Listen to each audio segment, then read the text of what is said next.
शेतकऱ्यांनी आत्महत्या केल्या। अध्यक्ष महोदय, माझे कृषी मंत्री महोदयांना विनंती आहे, या विनय आवटेवरती तिकडे लोक आत्महत्या करतात पीक विम्यासाठी पैसे नाही म्हणून, याच्यावरती 302 लावा ना। अध्यक्ष महोदय, मी चौकशीची मागणी केली, काय केलं माहिती आहे? ज्या 78 कंपन्यांची चौकशी मागितली हे विनय आवटेला अध्यक्ष केला। कशाचा? त्या चौकशी समितीचा। म्हणजे हाच महाचोर, हा 302 मध्ये जाणार, याला चौकशी दिली। विमा कंपन्यांकडून दोघांनाही दरवर्षी प्रचंड प्रमाणात कोट्यवधी रुपयाचे हप्ते या विनय आवटे आणि देशमुखला या ठिकाणी मिळाले। विनय आवटे या अधिकाऱ्याशिवाय पीक विम्यावर अभ्यासू माणूस अजून या राज्याला सापडला नाही। या राज्यामध्ये महायुतीचं सरकार असो अथवा आघाडीचं सरकार असो, पण हे महोदय मात्र तिथेच थांबतात। 2016 ते 2020 दरम्यान पंतप्रधान पीक विमा योजनेत कृषी आयुक्तालयातील अधिकारी व वीज कंपन्यांनी संगमताने कोट्यवधी रुपयांचा घोटाळा केल्याचा आरोप भाजपचे आमदार सुरेश धस यांनी केलाय। या घोटाळ्यातील अधिकाऱ्यांनी नावे जाहीर करत विशेष तपास पथकाच्या माध्यमातून चौकशी करावी अशी मागणीही धसांनी विधानसभेत केली आहे। त्यामुळे पुन्हा एकदा पीक विमा योजनेतील घोटाळ्याची चर्चा जोर धरू लागली आहे।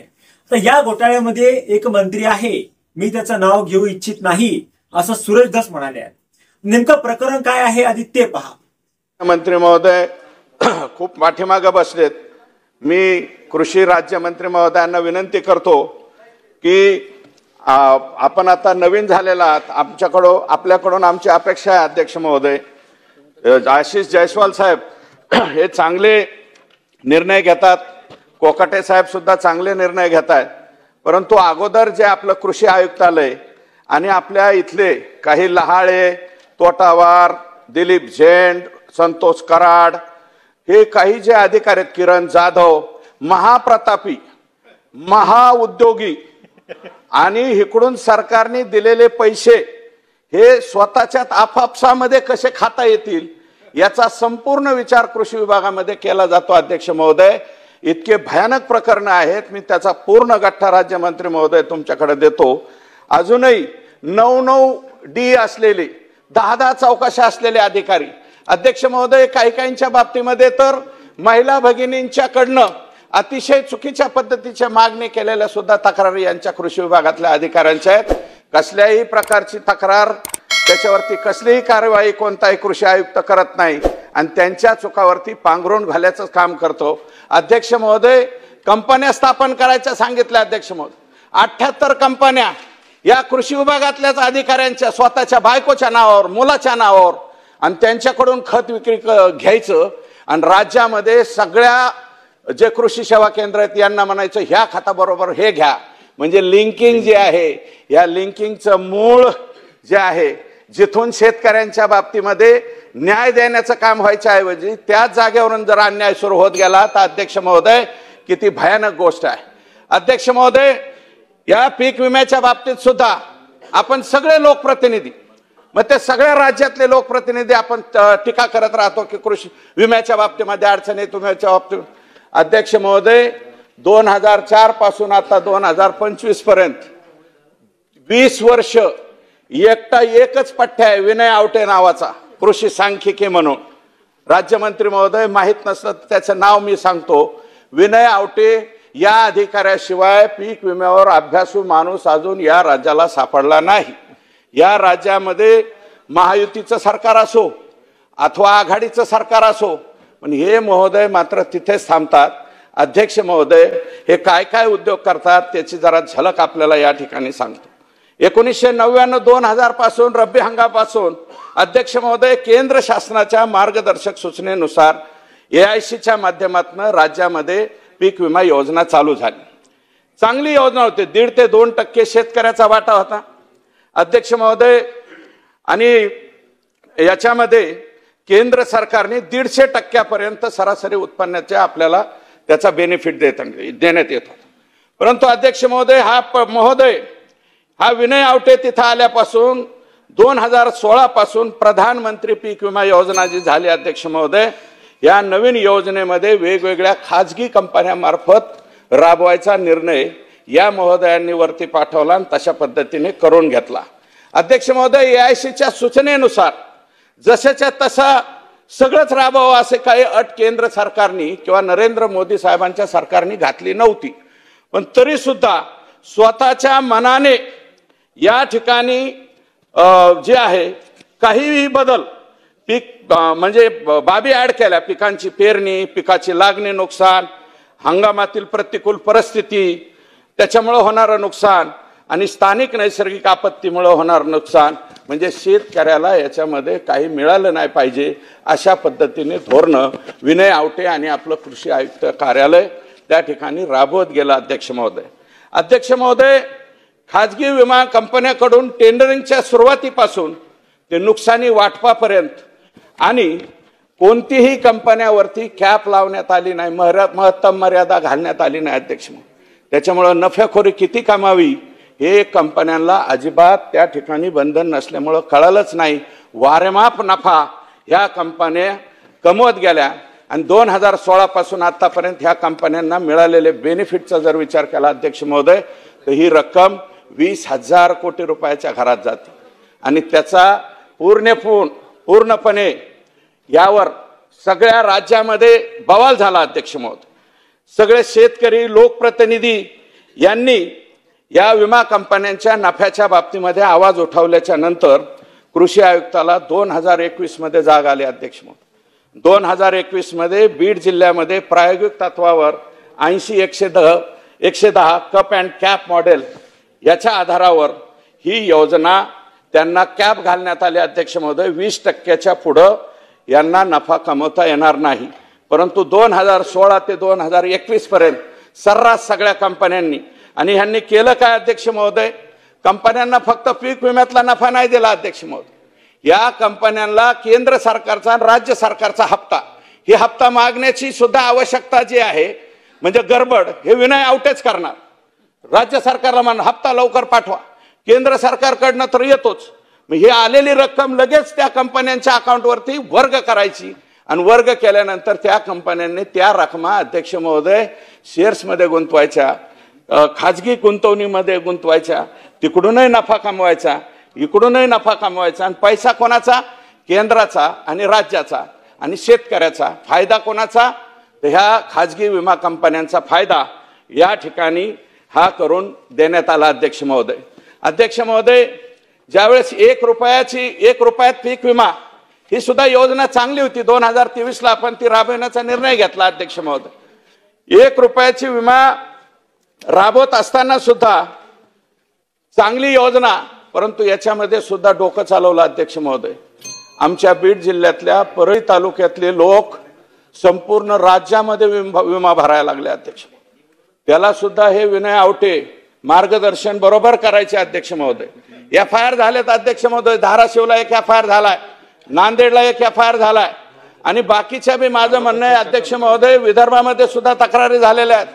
विदर्भामध्ये सुद्धा काश्मीरच्या माणसाने येऊन सुद्धा इथं विमा भरलेला आहे.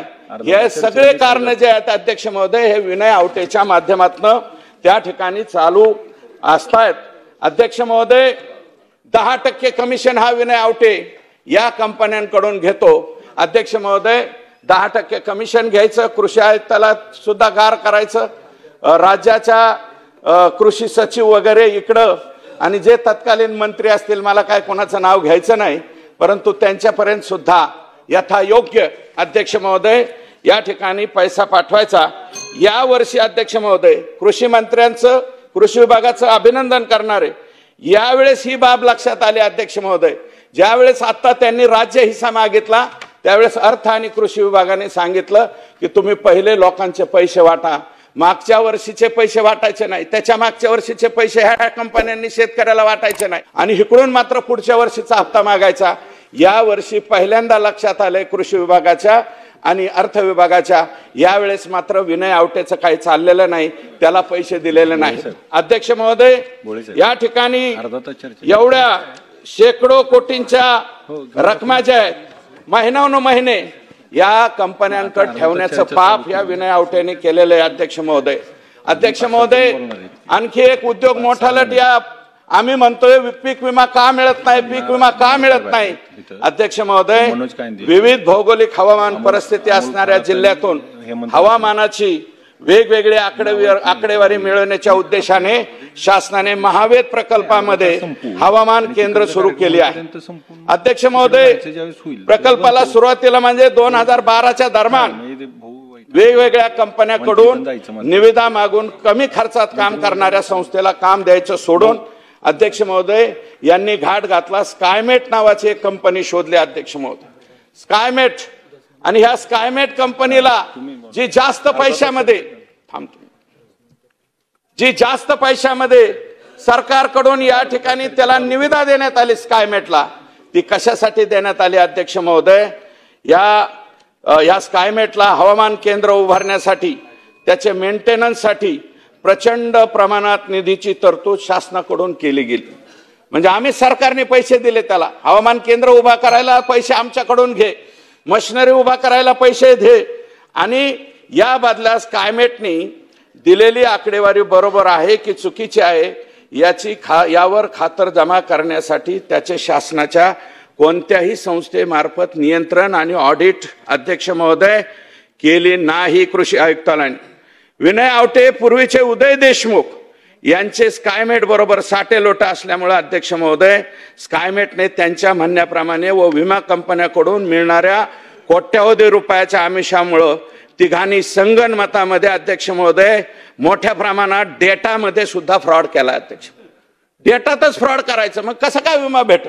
अध्यक्ष महोदय, हे पद्धत काय वापरली अध्यक्ष महोदय? या ठिकाणी डेटा आकडेवारीचा फ्रॉड सारखे स्कायमेट सर्व्हर जिथं असेल तिथून हा डाटा टेम्पर करायचा, म्हणजे छेडछाड करायचा आणि त्यावर विमा कंपन्यांनी नुकसान भरपाई देण्याचं टाळायचं।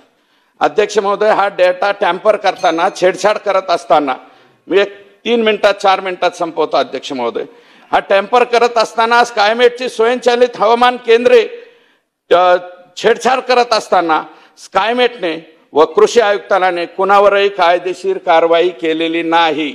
संपूर्ण राज्यामध्ये एक सुद्धा कारवाई या ठिकाणी केलेली दिसून येत नाही। याचं कारण अध्यक्ष महोदय, छेडछाड करण्यासाठी विमा कंपन्यांकडून दोघांनाही दरवर्षी प्रचंड प्रमाणात कोट्यवधी रुपयाचे हप्ते या विनय आवटे आणि देशमुखला या ठिकाणी मिळाले। स्कायमेटने बसवलेली स्वयंचलित हवामान केंद्रे मेंटेनन्स करण्याचं काम स्कायमेटचे असताना केवळ आर्थिक लाभासाठी त्याची योग्य काळजी घेतली जात नाही। अध्यक्ष महोदय, 500 हवामान केंद्र छेडछाड जाणीवपूर्वक केली अध्यक्ष महोदय। कृषी आयुक्तालयाने कोणावर कारवाई केली नाही। राज्य साधारणतः 2,500 महसूल अध्यक्ष महोदय संपवतो मंडळात केवळ स्कायमेटचीच 2,500 हवामान केंद्र आहे। संपूर्ण राज्यामध्ये 2,500 केंद्र आहेत अध्यक्ष महोदय। डाटा मिळवण्यासाठी विमा कंपन्यांकडून 5,000 रुपये प्रति हवामान केंद्र ही रक्कम स्कायमेट कडून घेतली अध्यक्ष महोदय। म्हणजे कंपन्यांनी काय करायचं अध्यक्ष महोदय, 2,500 गुणिले 5,000 एवढी रक्कम स्कायमेटला द्यायची आणि एखाद्या महसूल मंडळात ट्रिगर बसत असल्यास, ट्रिगर म्हणतो अध्यक्ष महोदय, लगेच विमा कंपनीने स्कायमेटला पैसे देऊन तो डाटा किंवा हवामान छेडछाड करण्याचा जाणीवपूर्वक प्रयत्न या ठिकाणी केला आहे अध्यक्ष महोदय।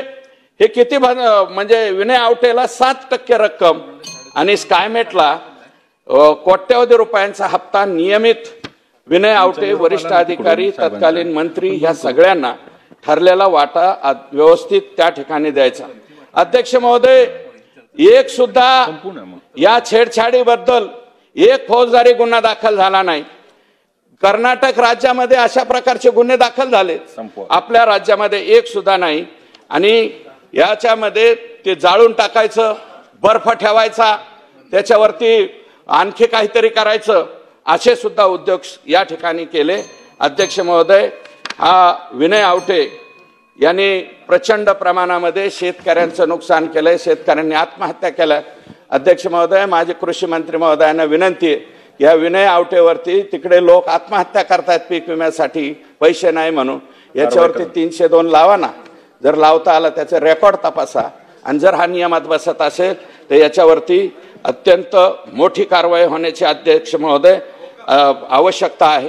आणि मी जे अधिकारी सांगितले अध्यक्ष महोदय, हे जे नावं घेतले, दिलीप झेंडे, किरण जाधव, ह्या कंपन्या 78 कंपन्या कोणाच्या काय कोणाचं, या सगळ्यावरती SIT नेमून स्वतंत्रपणे अध्यक्ष महोदय मी चौकशीची मागणी केली. काय केलं माहितीये का? ज्या 78 कंपन्याची चौकशी मागितली हे विनय आवटे अध्यक्ष केला. कशाचा? त्या चौकशी समितीचा. म्हणजे हाच महाचोर, हा 302 मध्ये जाणारा, याला चौकशी दिली. आणि नंतर ज्या वेळेस मी या विनय आवटेची तक्रार केली, नंतर चौकशी कोणी, त्याच्या समितीचा चौकशीचा अध्यक्ष कोणी केला?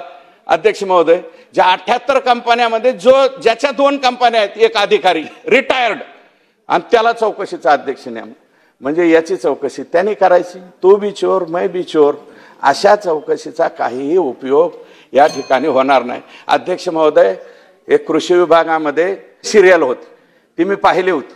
त्याच्यामध्ये चौकशी समितीचा अध्यक्ष कोण करायचा, मग ते सांगतो अमुक अमुक करायचं. मग त्या दिवस उगता ते रनिंगला चाललेला असतो रिटायर्ड अधिकारी, त्याच्याकडे हेच जातो, म्हणतो तुम्ही आमच्या चौकशी समितीचे अध्यक्ष व्हा. तो म्हणतो नाही नाही, मी त्याच्यात पहिलाच घोटाळा केलेला आहे.